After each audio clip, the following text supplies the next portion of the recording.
Hello everyone, my name is Jonathan Hewitt and welcome to the Conservative Voice Show, your place for honest, controversial, and the hottest in political conversations.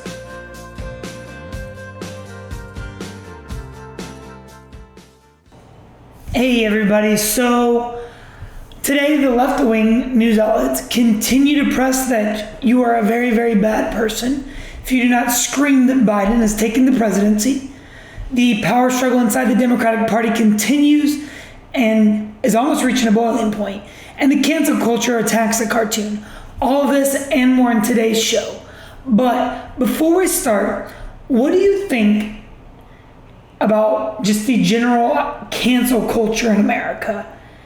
And what do you think needs to happen in order for America to overcome it? Let me know down in the comments below. And of course, if you like the show, hit that like button, hit that follow button so you can find out every time that we release one.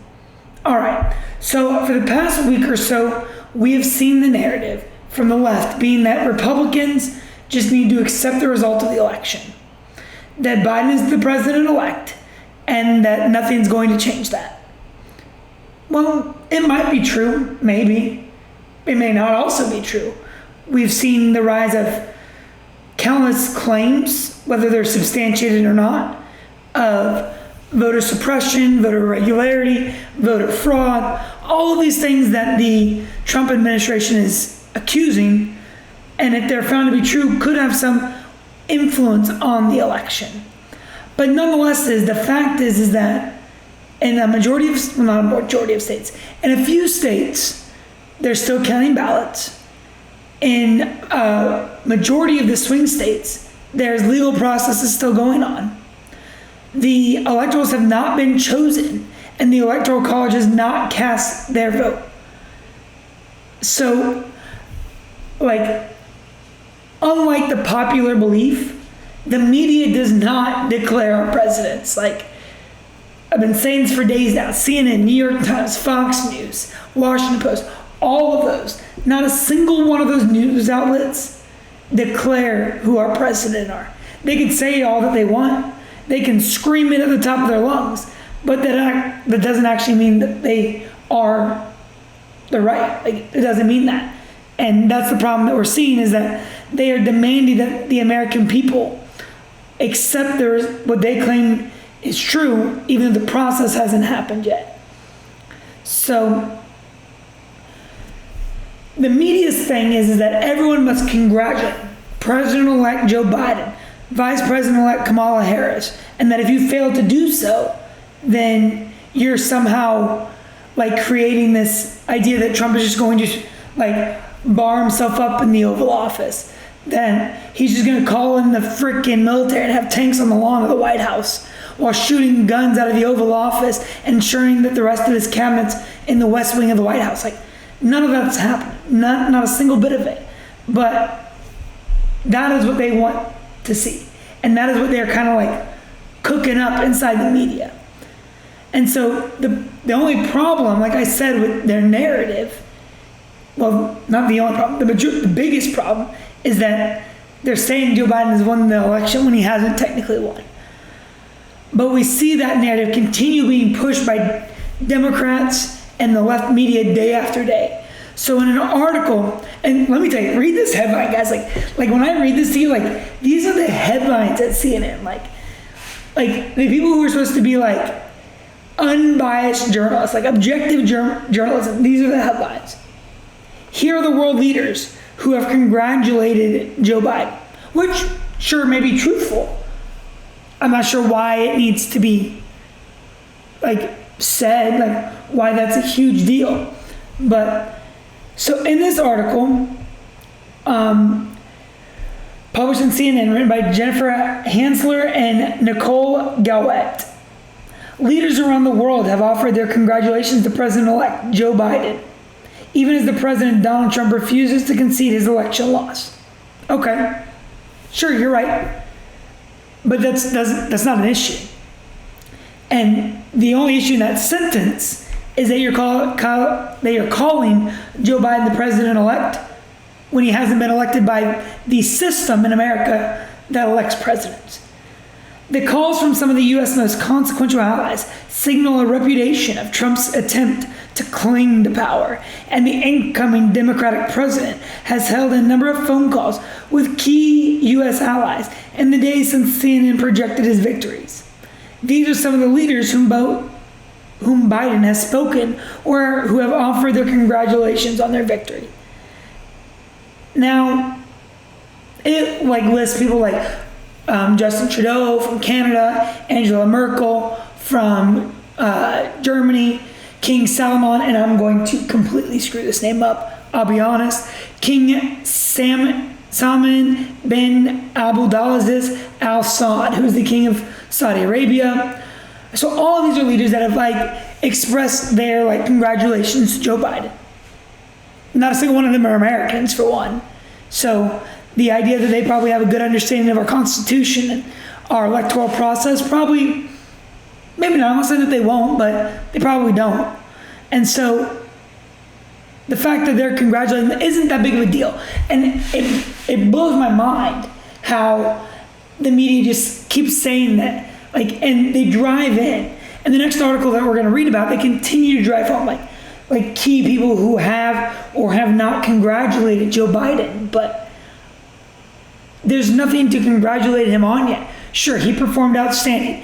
If the ballots are true and all of them are accurate and there's no voter irregularity and all those votes end up being accurate ballots for Joe Biden, that means he performed spectacular on election night.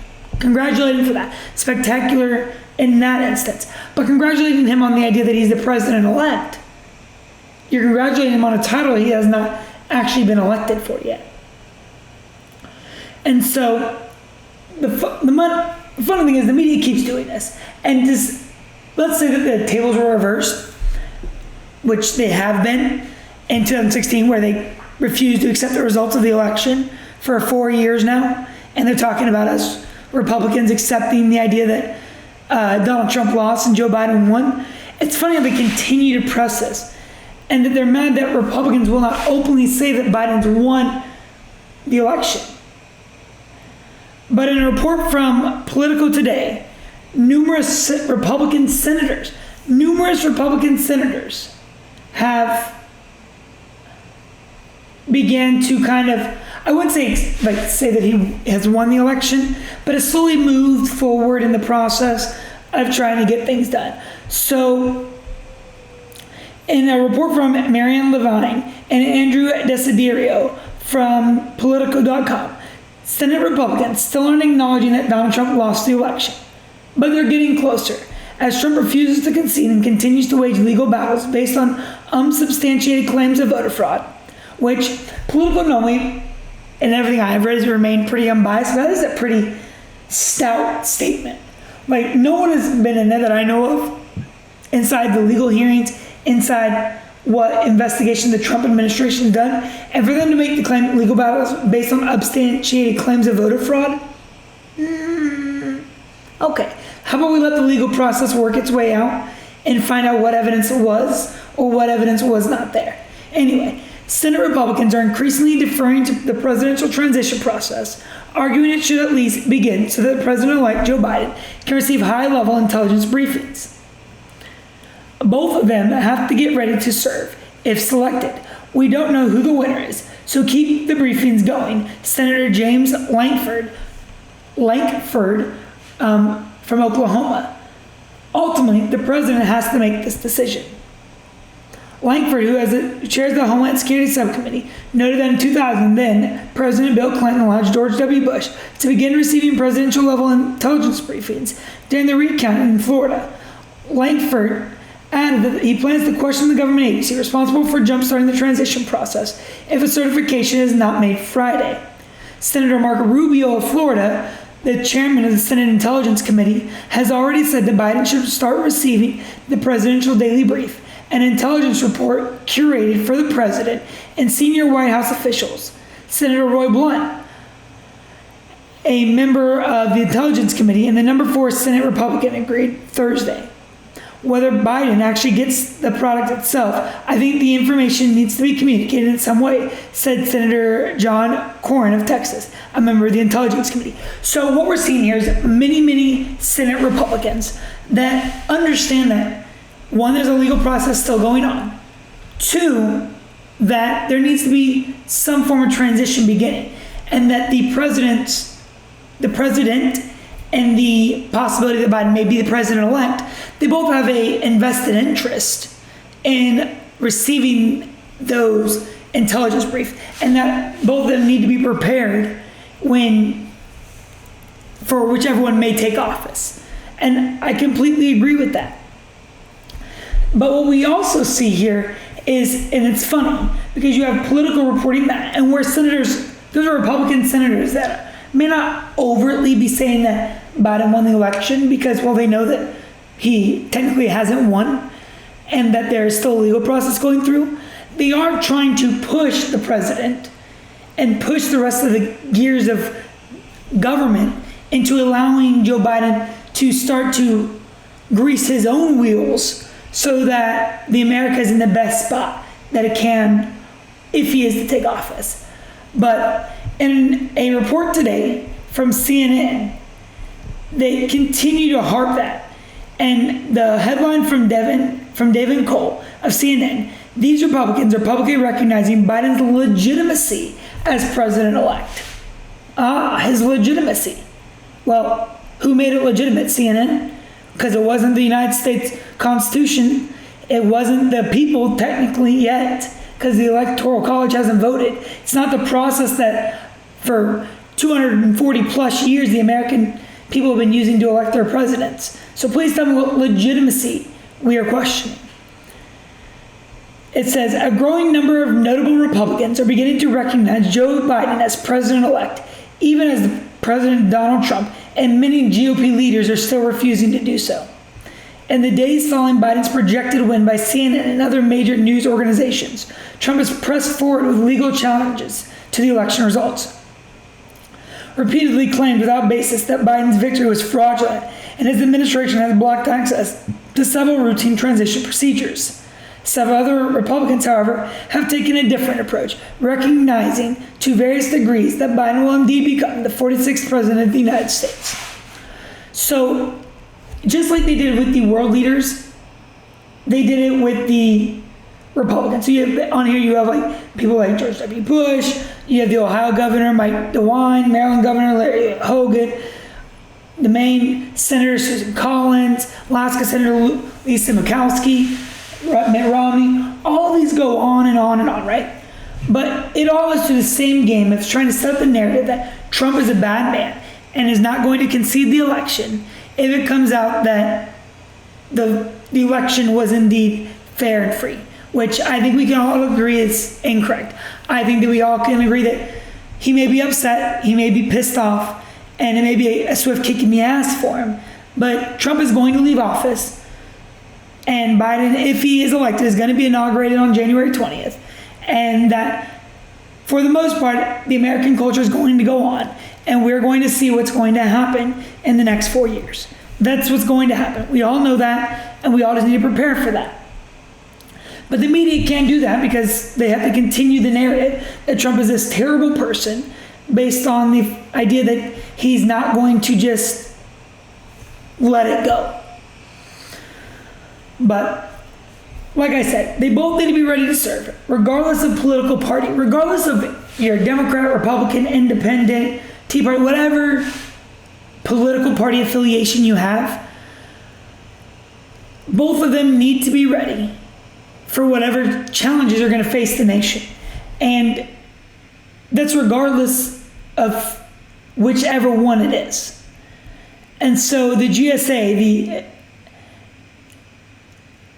needs to, in my opinion, open up the transition and at least start to begin it.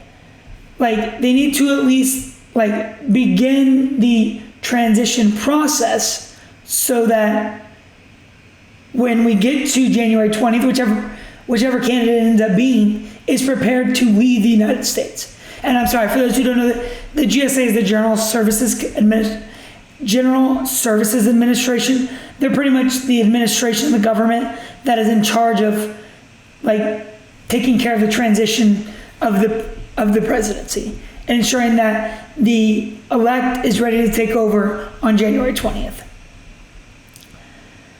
And so, and speaking of like senators and Republicans and the election and everything else that's just going crazy on in like America right now, is the Senate, inside the Senate, the Republicans have secured the seat in Alaska and the seat in North Carolina, which does bring the Senate to a 50-48 majority in favor of the Republicans, which we all knew that was coming. We all like anticipated that, and that's why the race in Georgia that is ramping up is so important, because if the Republicans win that, they'll maintain the Senate majority, and if the Democrats win it, it'll tie the majority in the Senate, and Kamala Harris, the vice president, if she's elected, will be the tiebreaker vote. So, but moving on, there are huge problems in the Democratic Party. We've been talking about this for a few days. So we all remember that one moderator who decided that he was going to just become an acting member of the Democratic debate, the first one between Donald Trump and Joe Biden. Yeah, we all do, right? Chris Wallace. Well, the guy who like also reports for Fox News and claims to be a moderate Democrat. Yeah, sure. I guess we can go with that. But in an article by Fox News, Wallace said that if the Democrats flip the Senate, that they would apply enormous pressure to Biden. Like, I'm not shitting you. He said this. He said that they apply enormous pressure. Who actually believes that if Chuck Schumer becomes the Speaker of the House, that he would apply enormous pressure on Joe Biden? Like, hell, y'all can't even ask the man a hard question, let alone stand up against him. What are you going to press him with? 2 giant marshmallows? Like, come on. Like, get out of here. Get real. Like, so on the show, Chris also said something that was actually really funny. He said that there are going to be Democrats that push for things like defunding the police, the Green New Deal, and Medicare for all. But that he believes Biden won't allow for it, and that it would alienate some of their voters. All right, 2 things. One, I don't think that Joe Biden is strong enough to withstand the radical left base that he has. We're already seeing this when you have people like AOC and other members of her squad and other members of the radical left making lists of Trump supporters and Trump administration and things that they tweet, making some lists for God knows what reason. And Biden hasn't said a single damn word about it except preaching for unity. So you have his own party sowing this division. Members of his own caucus sowing this division. But they believe that he's going to have the strength and like wherewithal to like stand up against the radical left. Yeah, no. That man can barely stand and like read off of a teleprompter, let alone stand up against the oppressive left that he has garnered as his base. So, yeah. Second, I think it's clear in the last election that the left, and increasingly the radical left, could give 2 flying about their base. Like, they could give like all rat's ass about their base. They do not care. And they're going to continue to press the agenda that some of their constituents may want, and while completely alienating the rest of the voters. They don't care. That is the reason why they lost seats in the House, and that the Republicans like incredibly outperformed them in House races, is because the American people do not want socialized medicine. They do not want the defundment of police departments. They do not want a Green New Deal that is just going to destroy the American economy and get rid of its jobs. Like, none of that is like things that they want, but they don't care. The Democrats do not care, and they proved that in this last election. So no, Chris Wallace, I do not believe Joe Biden has the will nor the wherewithal to withstand or stomp the left if both they get a Senate majority and a House majority. Absolutely not.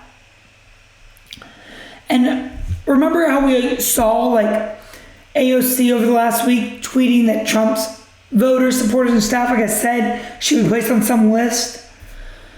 Well, we've also seen her attack her members of her own party. Sorry, it has been a long day at work today. So back on November 5th, remember, she attacked the House Democrat candidate, Claire McCaskill, telling her that she ran as a caravan hysterical dem on Twitter. I think this rhetoric is going to increase, especially over the next 2 years if Biden is elected. They will attack anyone that does not agree with them or their agenda. Absolutely, they will just berate them. And it's funny because AOC does that and makes those tweets and makes all that, while on like the flip side of the coin calling for unity and that America just needs to embody and embrace each other. Like, it's hypocritical, honestly. She is such a freaking hypocrite. The majority of the Democratic Party is full of hypocrites. And it's like our own kind of comedy show, courtesy of our House of Representatives, the truly brightest that America has to offer. But it's not just AOC. Other members of the squad attacked moderate Democrat counterparts, specifically Rashida Tlaib. So before we get started in this, in order to understand why this is so important, we gotta kind of rewind a little bit, rewind to the Thursday after the election. So the Thursday after the election, there was kind of a family gathering of all the House Democrats on a conference call where the moderate Democrats scolded the far left and progressive Democrats on how defunding the police and Black Lives Matter almost lost them the seats, and in many instances was the reasons why the House lost so many Democratic seats. And then the progressives continued to defend their views, saying that the moderate Democrats just don't listen to their constituent base, and that if they did, they would be all for all of the socialism and the progressiveness that the House Democrats want. So you have those two bickering like school children back and forth at each other. And then you have Nancy Pelosi coming in with the ruler, the teacher as a ruler, smacking it down on the table, trying to tell them that everything's going to be okay when in all actuality there's a giant atomic bomb brewing inside the Democratic Party. So in a report from Politico today, it was written by Laura Barron Lopez and Holly Otterbein. Rashida Tlaib isn't apologizing for wanting to yank money away from the bad police departments. She has no second thoughts about her embrace of the Black Lives Matter movement or for wanting to aggressively fight climate change. It all amounts to unfair blame casting designed to shame them into staying quiet, they say, right as Democrats gain control of the White House. We're not going to be successful if we're silencing districts like mine, said Tlaib, who told her colleagues something similar during a contentious call last week. Me not being able to speak on behalf of many of my neighbors right now, many of which are black neighbors, means me being silenced. I can't be silent. We are not interested in unity that asks people to sacrifice their freedoms and their rights any longer, said Tlaib, whose Michigan district is among the poorest in the country. And if we truly want to unify our country, we have to really respect every single voice. We say that so willingly when we talk about Trump supporters, but we don't say that willingly for my black and brown neighbors and from the LGBTQ neighbors or marginalized people. Oh, really? You're not, huh? So you're willing to come together and accept that every American has the same right, except for anytime anybody expresses a single view that opposes you, you guys batter them with a baseball bat into submission. And what are they sacrificing? And what freedoms and rights do they no longer have? I truly want to know, and I don't understand where she's going with this, saying that every American, not every American, every person in her district is marginalized and are making some huge sacrifice and don't have the same rights as every other American. I truly don't get it. What you actually mean to say is that if we do not bow down to the squad and the socialist movement, then we're taking people's rights away. That's what you're trying to tell me. You're telling me that if I disagree with your constituents and you, that somehow I'm bad and that I'm stripping them of their rights. Well, remember, their right is to be heard. Their right is to have representation. Their right is to be able to say what they want to say without fear and retaliation. That is their right. Their right is not always getting their way. Like, that is not a right. Like, that is absolutely not a right. If voters can walk past blighted homes and school closures and pollutions to vote for Biden-Harris, when they feel like they don't have anything else, they deserve to be heard. Like, I truly, truly don't understand what she's trying to say. She then goes on to talk about how her moderate Democrats are taking the side of Republicans, divide and conquer racism. Like, lady, what are you actually talking about? Like, I truly don't understand. The only thing that is dividing your party and your constituency in America is the constant beratement of socialist ideas, and that we're not allowed to have free speech if it disagrees with you. Is the cancel culture continually trying to cram down on anything that disagrees with them? So, like, I truly don't understand. Like, I can't put my head around it. But along with, like, the ongoing turmoil inside the Democratic Party, all of that is this kind of an exacerbated by none other than his truly Bernie Sanders, who said that he would introduce a 100-day agenda of his own into the Senate. I wonder if he knows that he lost the election, and that normally presidents give their 100-day agenda, not Senate, and not even like a Senate majority or Senate, like any leadership, just a senator. Huh? Like, Or, hear me out, is he gunning for one of the cabinet seats like the rest of the Democratic nominees? Like, I find it, like, absolutely funny. Like, I can sit back and just watch, right? And you can just literally just see, like, the seethingness and how much people flip. Like, people like Elizabeth Warren, Pete Buttigieg, Bernie Sanders, who all viciously attacked Joe Biden during the election, that are now, like, scurrying up like lost puppy dogs, trying to get, like, a scrap of food and to try to, like, worm their way into a cabinet position under the Biden administration. So there have been numerous rumors that Warren and Sanders would lead the Treasury and Labor Departments. In a report from Fox News, Bernie Sanders said during an appearance on CNN, "What's true is I want to do everything I can to protect the working families of this country who are under tremendous duress right now. Whether that's in the Senate, whether that's in a Biden administration, who knows?" Oh, so you want a cabinet position, gotcha.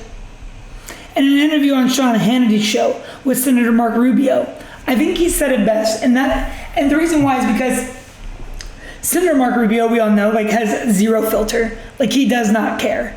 And he straight up says that, like, the people that Biden would put in his cabinet are out of their freaking minds. Like, legitimately out of their minds. And he is absolutely 100% right. Imagine Bernie Sanders as the leader of the Treasury. Dear Christ, pardon my French, forgive me, holy hell. Like, could you imagine that? But here's Mark Rubio straight shooting about the Biden cabinet. Telling you that people who are crazy and have crazy ideas have an extraordinary amount of power and influence in that party. Well, I can tell you this, Well, here it's a good point. I don't know if Joe Biden, I wouldn't say Joe Biden's crazy, but I will tell you that in his administration, if there is one, it is going to have people on that cabinet that are out of their minds. The defund the police people, the Green New Deal people, the people that want to, do all kinds of things that undermine the vitality of this country's economy, the people that don't believe there should be any immigration laws. You talked about it. So like I said, could you imagine a Biden-led Treasury? I'm sorry, not a Biden, a Bernie-led Treasury? Like, on the plus side, I guess the government would be paying my rent from now on. I wouldn't have an electric bill. Hell, I wouldn't have student debt anymore or anything else that I need to pay for. Like, as Bernie tries to give all of that to me at the expense of the taxpayer. Like, let me just stop right there. I do got to give Bernie mad props at that. As he was one of the only candidates that during the primaries was like, yep, I want to do all this and I'm going to raise your taxes to like $10 billion to make sure that it happens. Like, he was like, yep, I'm going to raise it. This is what I'm going to do. And if you don't like it, oh well. So, got to give the man props for that. But here's what I think is going to happen, all right? is I think that if the Democrats take majority in the Senate, that Bernie will take one of those departments. But if the Republicans hold the Senate majority, Bernie Sanders is going to stay there because the left and Biden and the House and the rest of the Democratic senators all know that they need that progressive leadership inside the Senate if they want to swing anything. And they do not want to risk giving up another seat inside the Senate chambers. So I think if the Democrats take majority, he'll lead one of those cabinets. However, if they do not take majority, he will remain inside the Senate. So also in that same interview with Sean Hannity, Rubio brings up some other good points, especially regarding like culture, and the general attitude of the American people right now. He talks about how the people are afraid of losing their job, of speaking freely, and all of this goes down to that woke and just that cancerous like cancel culture that has kind of like gripped our nation for the last few years. And what is truly scary is just how powerful like the cancel culture has become in our nation. Like how much like the woke culture has just integrated itself into our life and has just like begin to like choke the American way of life, like, and just like squeeze the air out of like the things that made America America, like squeeze the air out of like the one system that allows them to say all those woke ideas. They then turn around and choke because everyone else's ideas don't align with theirs. But here's Rubio again speaking about what people fear and the way that is being harnessed and how this harnessed the voting against Joe Biden.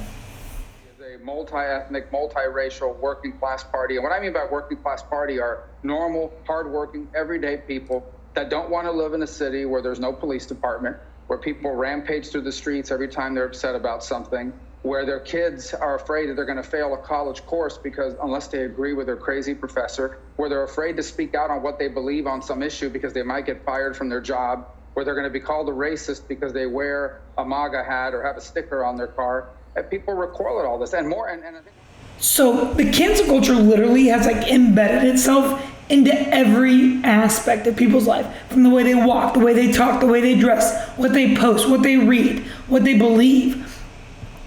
And so, in a report today from the New York Post, people are now calling for the cancellation of The Mandalorian. First of all, if you haven't watched it, right after this episode, take yourself out to your TV, your phone, your iPad, your computer, whatever you watch it on, and get on Disney Plus and start watching it. And then this weekend, do yourself a favor, set it up on Saturday and binge watch all 10 episodes because the show is absolutely phenomenal, okay? I promise you. If you haven't watched it, do it.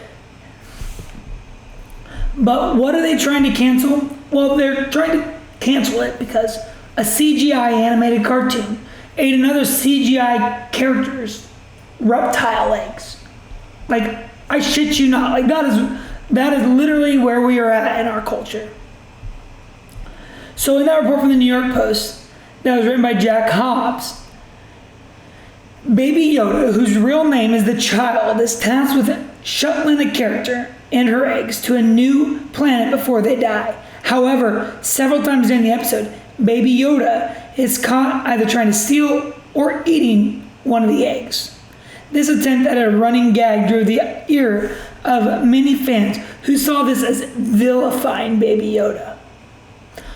One said, "I'm a mom. It's not funny at all to hear Mama Frog Lady go into great detail about how important and beloved her eggs are to her and have to watch them get eaten on 3 separate occasions for shits and giggles. Can't just one mom get to survive and keep her kids?" Ah. Gotcha. So you as a mom, you're worried about some other reptilian mom on a cartoon, well, on a show that isn't real, with a character that isn't real, eating an egg because it's funny and he's an alien and probably would definitely eat reptile eggs.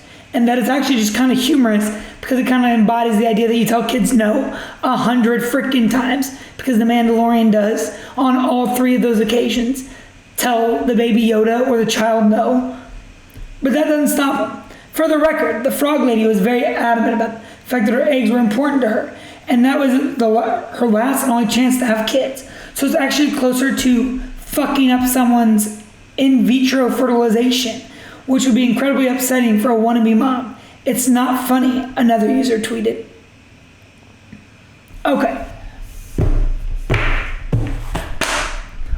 Like, I don't know. I don't know anymore. You literally can't even watch a television show in America right now without like, are you kidding me? It is a kid. So, at least there's somebody here, and I'm about to read it, that has some form of common sense. And other users reported, however, put some of the irate fans on blast. If you are a person living in this world today, and this is the sort of thing that makes you upset, please consider joining one of those one-way missions to Mars.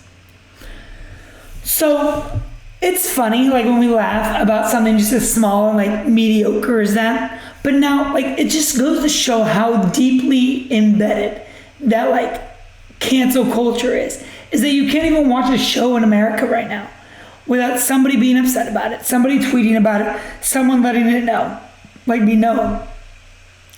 Like, it's like someone needs to write a book about this, about how much like the woke culture and the cancel culture is destroying America. Like, someone needs to write a book about this. Like, I may do it. Like, I may just do that, right? Like it is absolutely insane how much it has like permeated so much of our life. Where like The Mandalorian, a Star Wars series that has a huge following base, is under scrutiny because a CGI character ate another CGI character's eggs. Like, it is absolutely ridiculous. But anyway, guys, that's going to be it for today. And sure, if you like the show, ensure you leave a like at the bottom. Also, let me know again, like I said, in the comments what you think about the cancel culture, what you think it's doing to America, and what Americans need to do if they're going to kind of stop this culture that has cultivated itself into our society. Also, if you don't already, follow me over on Twitter, follow me on Instagram. I have show updates on there, things about like current events and news articles that aren't necessarily gone over in the podcast, and just general funny things that are going on in my life. So make sure you follow over there. Also, if you want to watch full episodes of the podcast and full video podcast where you can see yours truly, make sure you follow us over at the YouTube channel. Subscribe at The Conservative Voice Show. I will link that down in the show description. And as always, guys, thanks for watching. Be safe and God bless.